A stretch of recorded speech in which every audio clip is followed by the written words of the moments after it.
जय माता दी, जय माँ कामाख्या। देव राधा ट्रस्ट, सत्यवाणी चैनल।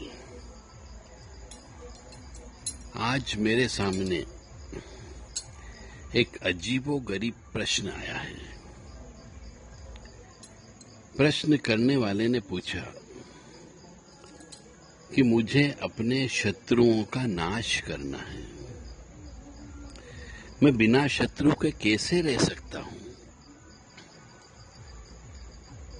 क्या आप मेरे शत्रुओं का नाश करोगे? क्या आप मुझे शत्रुओं से बचाओगे?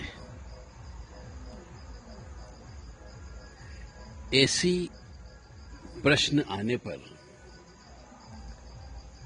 आज मुझे इस मसले पर भी बोलने के लिए विवश होना पड़ रहा है। सबसे बड़ा प्रश्न मेरा ऐसे व्यक्तियों से कि जो व्यक्ति मेरे दुश्मन नहीं, जो व्यक्ति मेरा नुकसान नहीं कर रहा है, जो व्यक्ति मेरी धन संपत्ति, जमीन जायदाद, जर जोरू जमीन कुछ भी नहीं छीन रहा है, वो मेरा शत्रु नहीं हुआ। और जब वो मेरा शत्रु नहीं हुआ तो मैं उसके खिलाफ तंत्र विद्या क्यों करूं? और तुम मुझे क्या दे दोगे? क्या एक व्यक्ति की जान की कीमत इतनी सस्ती है कि हम अपनी धनात्मक ऊर्जा को नकारात्मक ऊर्जा में परिवर्तन करके किसी की मृत्यु ले ले, किसी को पागल कर दे, किसी को बर्बाद कर दे, किसी को बिस्तर पर लेटा दे, किसी को लकवा लगवा दे, किसी का एक्सीडेंट करवा दे?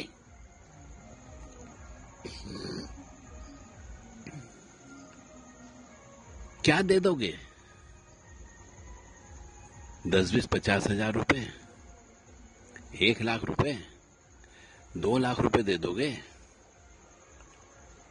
तो क्या मनुष्य की कीमत केवल इतनी सी है? इतनी तुच्छ? ना, बिल्कुल नहीं हो सकता।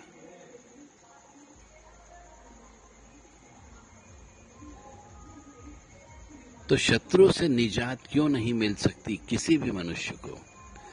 क्योंकि वह पिछले जन्म में, जो इस जन्म में शत्रु बना है, पिछले जन्म में आपने उसके साथ शत्रुता करी थी। तो इस जन्म में भी आपको वह पुनर्जन्म लेकर के आपके साथ प्रत्यक्ष अप्रत्यक्ष रूप से शत्रुता निभाता है। चाहे वो बेटा बन जाए, चाहे वो बाप बन के आ जाए, चाहे वो बहू बन के आ जाए, चाहे वो पत्नी बन के आ जाए, चाहे वो बेटा बन के आ जाए, चाहे दामाद बन के आ जाए, या ये भी हो सकता है कि आपका मित्र बन करके आ जाए, आपका पार्टनर बन के आ जाए, आपका पड़ोसी बन सकता है, आपका सामने वाला बन सकता है, आपका प्रतिस्पर्धा वाला व्यक्ति भी हो सकता है। किसी भी रूप में आपके पास आकर के वो शत्रुता निभाएगा, क्योंकि पिछले जन्म में तुम खुद किसी को सता के आए हो। स्त्री भी हो सकती है, पत्नी भी हो सकती है, प्रेमिका भी हो सकती है, और स्त्री के केस में पति भी हो सकता है, प्रेमी भी हो सकता है, भाई भी हो सकता है, बाप भी हो सकता है।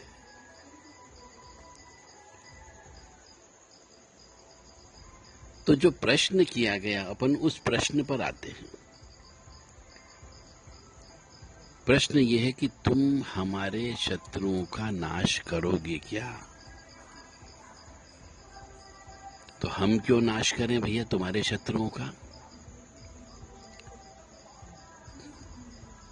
क्यों हम अपने ऊपर पाप मोल ले लें अपना? क्यों हम अपना अगला जन्म खराब कर लें? आपके कर्म आप जानो। हमने इसकी दुकान तो नहीं खोल रखी है। हम परोपकार करने के लिए बैठे हुए हैं। ऐसा कोई उपाय बता दो जिससे मेरे शत्रुओं का नाश हो जाए। अरे ढेरों किताबें पड़ी हुई है, ढेरों गुरु बैठे हुए हैं, चले जाओ उनके पास में। आजकल बहुत से दरबार चल रहे हैं, उन दरबार में लगा लो एप्लीकेशन अपनी कि मेरे को शत्रु नाश कर दो, या ऐसा उपाय बता दो जिससे मैं अपने शत्रुओं को मार सकूं। एरे गेरे नत्थु गेरे, किसी बाबा की, किसी ओगड़ की, किसी अगोरी की, किसी भी महाराज की, किसी भी दरबार की ताकत नहीं है कि कोई किसी की जान ले ले।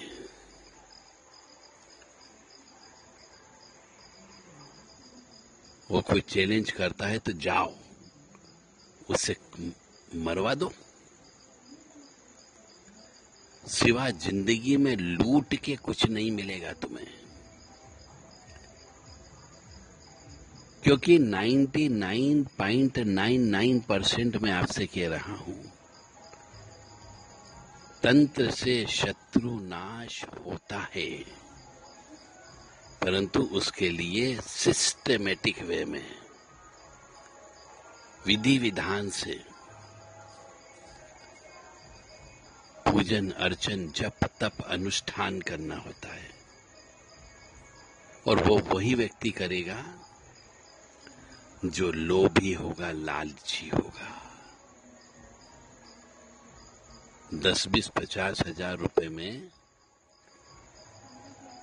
कोई भी मनुष्य अपनी अच्छी धनात्मक ऊर्जा को नकारात्मक ऊर्जा में परिवर्तन करके नहीं भेजेगा, और वही भेजेगा जो कंगाल होगा।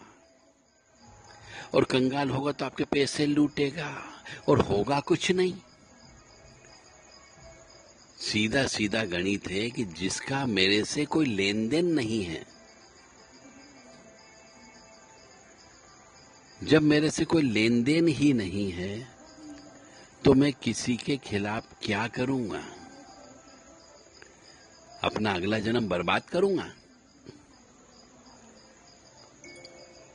इसलिए जो लोग इस प्रकार से भटक रहे हैं कि हमारे शत्रुओं का नाश कर दो, हमारे भाई को मार दो, हमारी देवरानी को मार दो, जेठानी को मार दो,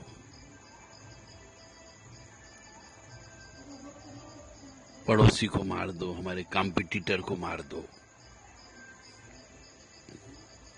ऐसा कुछ भी नहीं होता। अन्यथा बहुत से राजनेता, बहुत से बड़े बड़े ऑफिसर सब तंत्र से मर जाते हैं। सच्चाई कड़वी होती है, समझने का प्रयास करिएगा। अन्यथा राजनेताओं की उम्र 70 साल, 72 साल, 80 साल नहीं होती है। आप देखिए, अधिकतर राजनेता, ये जो बड़े बड़े पदों पर पहुंच जाते हैं, बड़े बड़े ऑफिसर, उनकी उम्र अच्छी होती है, 70, 75, 80 साल तक जीते हैं। क्या इनके ऊपर तंत्र विद्या नहीं हुई होगी? अवश्य हुई है, परंतु मजाल है कि मर जाए। इसका मतलब कोई तंत्र विद्या नहीं होती है, और होती है तो वही करेगा जिसको सत्यता का ज्ञान नहीं है, जिसने सत्य की खोज नहीं की है, जो कंगाल है मन से, कर्म से, वचन से, और जिसको दरिद्रता में जीना है और दरिद्रता में जी रहा है, ऐसे कर्मों की वजह से वही ये काम करेगा।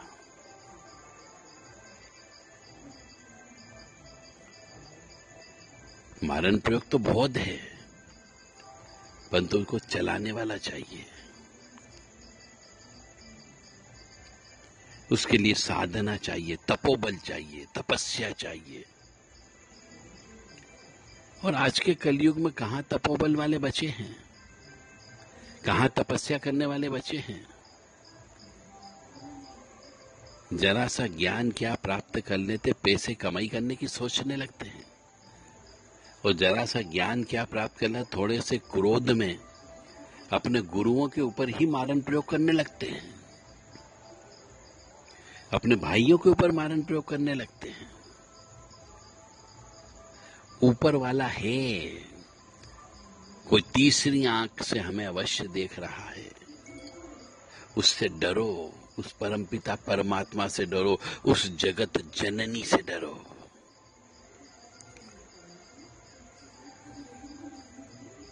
इसीलिए किसी से मत पूछो कि मेरे शत्रुओं का मारने के लिए कोई उपाय बता दो। अरे उपाय बता देगा तो क्या तुम उपाय करोगे कि और शत्रु मर जाएगा? क्या नेताओं के शत्रु नहीं होते हैं? क्या राजनेताओं के शत्रु नहीं होते हैं? क्या राजा के शत्रु नहीं होते हैं? क्या बड़े बड़े अधिकारियों के शत्रु नहीं होते हैं? क्या एक अपराधी जो अपराध करता है, पुलिस उसको पकड़ती है, जज उसको सजा देती है, तो क्या वह अपने लिए शत्रु खड़ा नहीं कर रहे हैं? सबके शत्रु होते हैं। पिछले जन्म के संचित कर्म, पिछले जन्म के पाप कर्म और पिछले जन्म के प्रारब्ध कर्म के अनुसार इस जन्म में आपको शत्रु देखने को मिलते हैं। अरे कई बार अपनी बीबी, अपनी स्वयं की पत्नी, अर्धांगिनी शत्रु बन जाती है और वही हत्या कर देती है, या प्रेमी संग मिलकर के हत्या कर देती है। एक स्वयं के प्रयास से उत्पन्न लड़की, स्वयं के प्रयास से उत्पन्न स्वयं का लड़का, वह बाप का, पिता का यानी मां का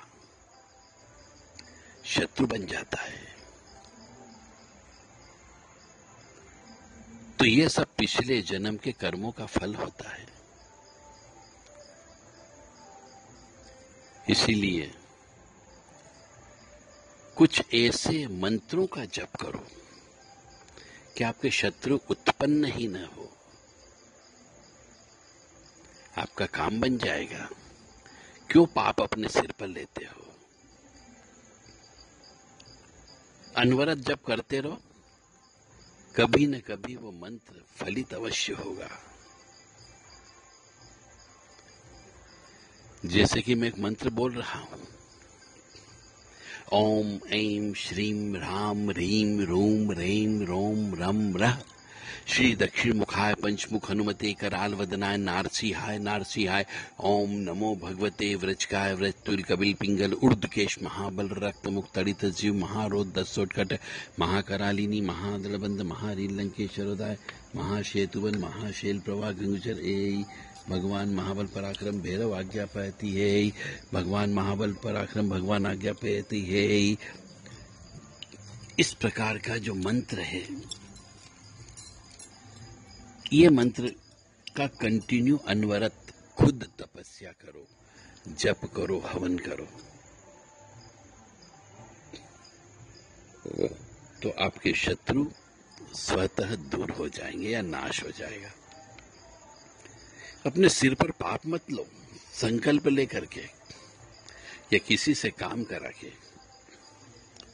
ओम ऐं श्रीं राम रीं रूं रें रों रं रहसि दक्षिण मुखा पंचमुख हनुमते कराल वदनाय नारसिंहाय नारसिंहाय। ओम नमो भगवते व्रजकाय व्रजतुल कपिल पिंगल ऊर्ध्वकेश महाबर रक्त मुख तड़ित जीव महारोध दसोटकट महाकरालिनी महादड़बंद महारील लंकेश्वरोदय महाशेतुबन महाशैल प्रभा गंगचरी। भगवान महाबल पराक्रम भैरव आज्ञा पाती है। महारोध दीर्घ पुष्टे वेष्टवर्ण भंजे भंजे हूं पर स्वाहा।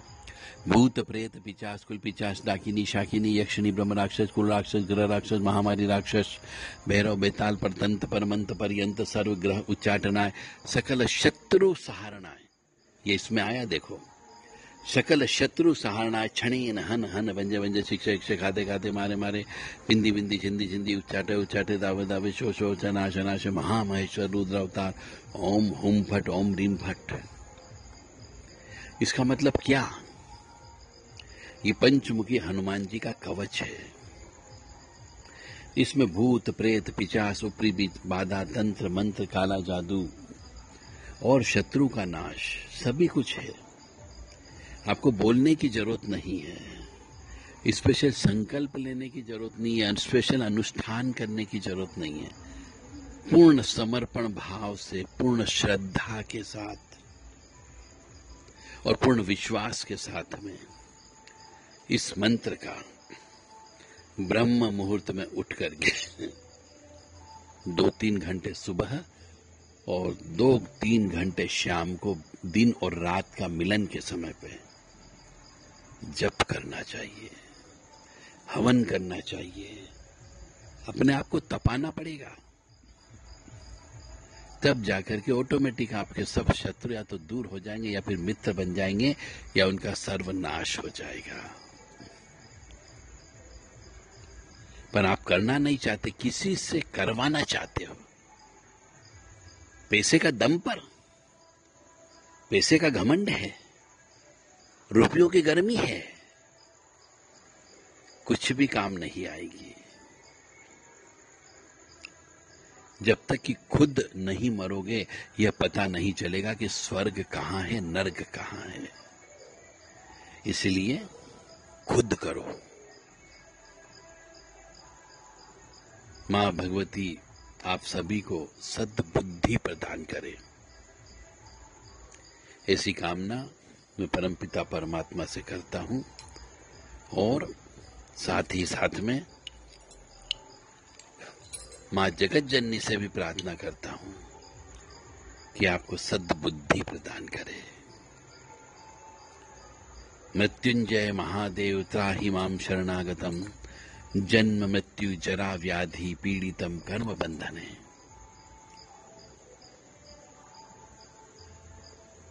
होम छोम याम राम लाम वाम आम कुरम महाकाल भैरवाय मम सर्व शत्रु नाशय नाशय। लीं बगलामुखी सरदुष्टानां वाचम मुखम पदम स्तभ्यम जिह्वाम किलय किलय बुद्धि विनाशाय ह्लीं ओम फट। ओम खैं खैं खोम खम फट प्राण गहासी होम फट सर्व शत्रु सहारणाय सर सालुआय पक्षी राजाय होम फट। ये जितने भी मंत्र हैं सब शत्रु नाश के मंत्र हैं और इन सब मंत्रों का हवन शमशान में रात को 12 बजे से 4 बजे के बीच में उग्र हवन सामग्री से, कीलों से, अल्पिन से, बड़ी बड़ी सुइयों से, मांस से, शराब से, कीमे से, मछलियों से, नींबू से, लौंग से, जायफल से, जावित्री से, पीली सरसों से, काली राई से, लाल मिर्ची से हवन किया जाता है। ताकत हो तो करके देख लो, और कोई बिक जाए जिसका कोई जमीन नहीं हो तो उससे शमशान में जाके करवा लो।